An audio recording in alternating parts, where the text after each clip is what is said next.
Welcome to Miss K Movie Recap. Now I'll show you a crime thriller film from 2021 called Midnight. Spoilers are coming, keep an eye out and be careful. It's late at night when a young woman finally leaves her job after working long hours. A group of guys took the first taxi she saw, so she's stuck walking home. As she travels down the dark road, she is met by a vehicle, and the driver Do-sik offers to take her home. The woman declines, not wanting to get into a car with a stranger. But after walking a little further, she notices some unusual noises. She turns back to see the van door open and the sound of someone screaming and pleading for help coming from inside. When she gets closer and takes a look, she discovers a heap of garments and the body of a dead man, because the person who was making the sounds was Do-sik, who now grabs her and pulls her inside, killing her before she can run. After calling 911 and changing into clean clothing, Do-sik approaches two police officers while acting to be in great difficulty. He points to the location where he left the dead and claims he discovered them by mistake, claiming he witnessed a group of workmen knife the woman. Kyeong-mi returns to her usual customer service counter many days later. She is a deaf young woman in charge of taking calls from other deaf and mute customers and communicating with them via video calls in sign language.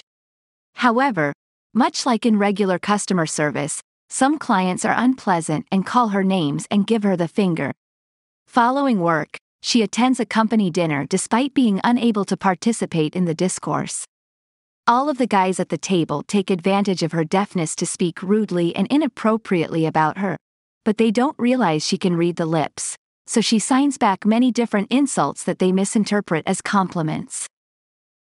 Later on, she goes to pick up her deaf mother from her own job, a tailor's business, and to save her from being run over by a motorcycle thanks to a noise detector in her car. Her mother feels happy since she was given a good salary this month, and the two of them can now go on the beach vacation they had planned.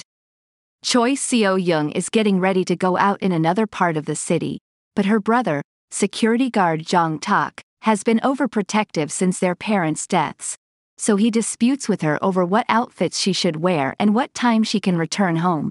She promises to be good, but then ignores her brother's texts while on her date and does not return home as early as promised. Jong Tak goes out to find her after she doesn't answer her phone. It's late at night when Do-sik sets out to look for another victim. He watches Kyeong-mi leave her mother beside an alarm post while she looks for a parking spot and decides to follow her.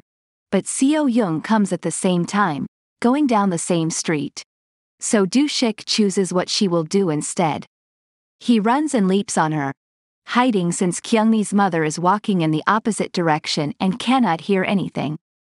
After she's finished with her, he goes to check with the mother, but his plans are constantly disrupted.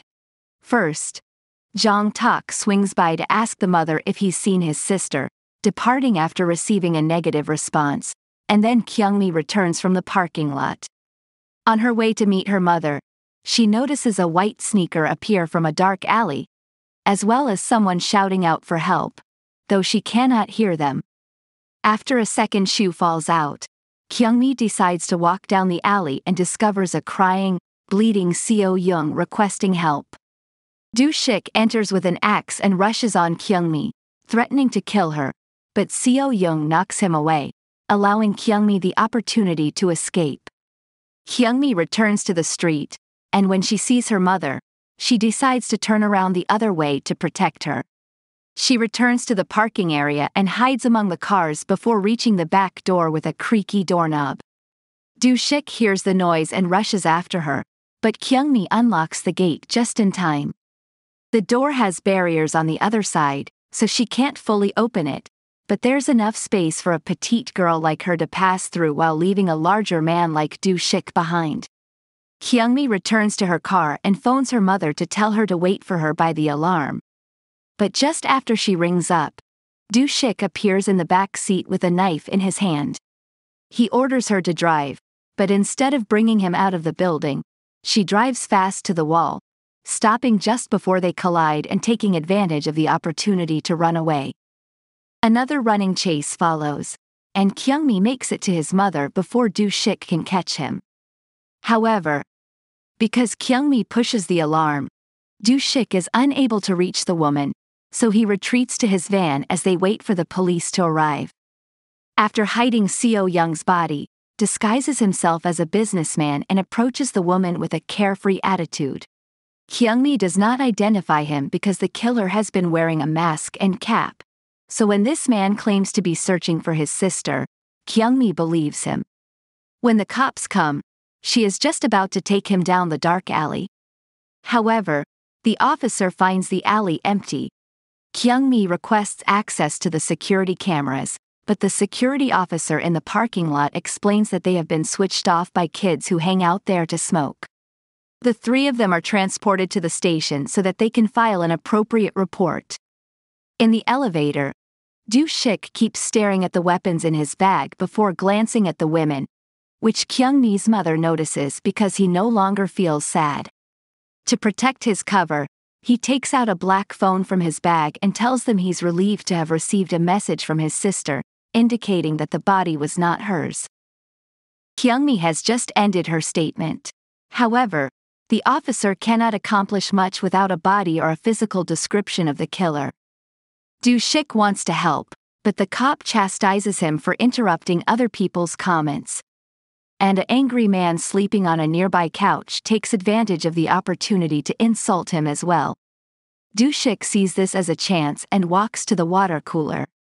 While scooping up a cup, he criticizes the angry man in a low tone, so the officer can't hear them. The man was angry, who instantly grabs Do-sik and hits him. During the battle, Do-sik loses a white phone on the floor, which the mother picks up. The cop removes the angry man and takes him to another room, so Do-sik returns his phone and goes to see Kyeong-mi's statement as a pretext to check her personal information. While he reads, the mother signals to Kyeong-mi that the man having two separate telephones is strange, and when he catches them talking to each other, he demands to know what's going on. Kyeong-mi simply writes, "Nothing," for him, so Do-sik approaches the mother and begins looking through the weapons in his bag, wondering what to do next. At that point, a cop appears with Jong Tak, who is attempting to report his missing sister. The officer orders him to present the picture to the other three since it matches Kyeong-mi's description. Do-sik says he hasn't seen her previously, but Kyeong-mi recognizes her and hands him her statement to read. While she tries to give him additional information, the cop leaves the room to deal with the hobo who attempted to re-enter the area, so Do-sik grabs the opportunity to threaten the mother not to move or he will kill Kyeong-mi. Then he shows her what's in his bag as he takes a knife and walks toward her daughter, but the mother makes a loud commotion that alarms the others. Jong Tak turns around just in time to stop the knife, and the two men start fighting while the women go outside and call the cops. Do-sik admits to hurting So-Jung, which upsets Jong Tak. He continues violently hitting Do-sik and even grabs the knife to place it around his neck, demanding to know where his sister is, but they are stopped by officers. Do-sik claims to be a victim, and because of their compromising position, the officers believe him, and Jong Tak gets arrested instead. Do-sik is allowed to walk free, and the women remain with Jong Tak while the cops review the surveillance cameras to ensure they are telling the truth. While Jong Tak returns to the streets in search of his sister, the police transport the women to their apartment, which has a series of lights that blink when they detect activity. While mother and daughter are drinking tea, the lights alert them to the presence of someone at the door, which concerns them because it is so late, but it turns out to be the mother's coworker who has arrived to pick up some bags. The two elderly women leave together, leaving Kyeong-mi alone in the apartment, unaware that Do-sik has arrived and destroyed the sensor outside the door, preventing the light from revealing his presence. His steps inside, however, are noticed, and when Kyeong-mi leaves her room to check, Do-sik rings an alarm clock to make her believe that is what activated the lights. After she returns to her room, he continues turning off all the other sensors in the home while she messages. Jong Tak had given her his card in case she needed it. Do-sik pulls his axe and prepares to strike, but Kyeong-mi observes that a toy on the dresser has been activated, but the lights do not react, so she spins around just in time to avoid Do-sik's attack. She goes to another room, places a dresser in front of the door, and texts Jong Tak that the murderer is inside. She texts her mother to tell her not to return, but as the door stops shaking, she receives a text indicating that she has already arrived and found the door open. Kyeong-mi begins pulling the furniture back, believing her mother is in danger, but as additional texts from her mother requesting assistance arrive, she notices the excellent spelling, despite the fact that her mother does not write well. When she learns Do-sik has her phone, she stops moving the dresser just in time to see him show up at the door gap. He attempts to take her hand, but Kyeong-mi pulls it back and locks the door in his face. This doesn't stop him for long, as Do-sik begins breaking the door with his axe to get inside. Kyeong-mi jumps from the window, but Do-sik grabs her hair as she falls. She struggles against his hold and forces him to let go, causing her to fall safely onto a pile of trash. Kyeong-mi starts running once again, and Do-sik follows her. Jong Tak finds them and joins the chase. After running through dozens of blocks, Do-sik traps Kyeong-mi in a restricted space and is about to assault Jong Tak when he arrives. To stop him from attacking him, Do-sik places his own knife against his neck and threatens to kill himself, ensuring that Jong Tak will never know where his sister is while trapped in place. Do-sik sends a text to his phone with So-Jung's location, forcing him to choose between the two girls. Jong Tak apologizes to Kyeong-mi before leaving to find So-Jung at the address he was given, Kyeong-mi's house. Obviously, Do-sik lied, and the place is empty. Jong Tak only finds the mother when she returns. At this point, Kyeong-mi tries to protect herself with a chair from the trash, but Do-sik takes it and uses it to pin her down.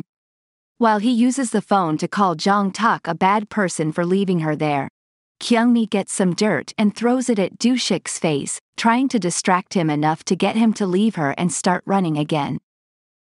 When she arrives at the street where his van is parked, he notices the door open, and So-Jung emerges, holding a knife and asking for help. When the mother and Jong Tak arrive at the closed area and find it empty, the two girls hide in an alley, directly behind a trash container. Kyeong-mi requests So-Jung to contact 911, but she refuses because she can hear Do-sik nearby, who has determined there is no one in the van and is making a plan. She types a message on her phone to So-Jung, urging her to call her brother because he is close, before handing it to her and taking the knife in exchange. While Do-sik is turned around, she flees the alley and hides, only to emerge when the murderer is ready to locate So-Jung. She makes a strange noise with her mouth and shakes a nearby metal shutter, and once he has Do-sik's attention, she presses the knife on her neck, threatening to murder herself and depriving him of pleasure. Do-sik pursues her, and after hitting the alarm on the pole once more, Kyeong-mi starts running across town, renewing the chase, while So-Jung phones her brother for assistance. He and the mother go to retrieve her in an ambulance, and So-Jung informs them of Kyeong-mi's escape route. This time, Kyeong-mi flees towards downtown, anticipating that having more people around will make it more difficult to be apprehended. She crosses the busy street with difficulty because she can't hear the cars. After a few hazardous minutes, she manages to reach the opposite side and enter a commercial area. She attempts to ask for help, but because she can't speak, others ignore her.